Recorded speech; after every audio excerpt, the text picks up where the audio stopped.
খেলে দিলেন মমতা বন্দ্যোপাধ্যায়। কেষ্টর কুকীর্তির পরেই বড়সড় অ্যাকশন রাজ্যের পুলিশ মন্ত্রী তথা মুখ্যমন্ত্রী মমতা বন্দ্যোপাধ্যায়ের।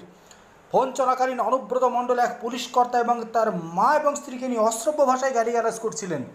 অডিও ক্লিপ শোনার মতো পরিস্থিতি নেই বাংলার সাধারণ মানুষের, এত অশ্রাব্য ভাষায় গালিগালাজ করেছেন অনুব্রত মণ্ডল।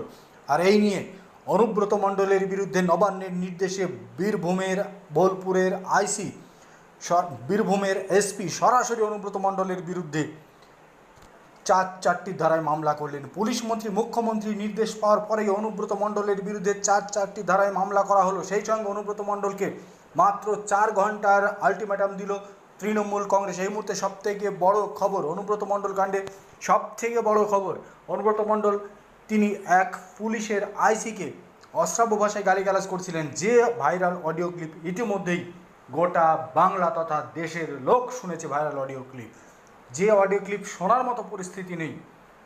বয়স হয়েছে, এক পা শ্মশানে এক পা মাটিতে, সেই অনুব্রত মণ্ডলের মুখে এত অশ্রাব্য ভাষা গালিগালাজ যা শুনে রীতিমতো ক্ষোভ উগরে দিচ্ছেন বাংলার নেটিজেনরা। পুলিশ মহলে তীব্র আলোড়ন শুরু হয়েছে।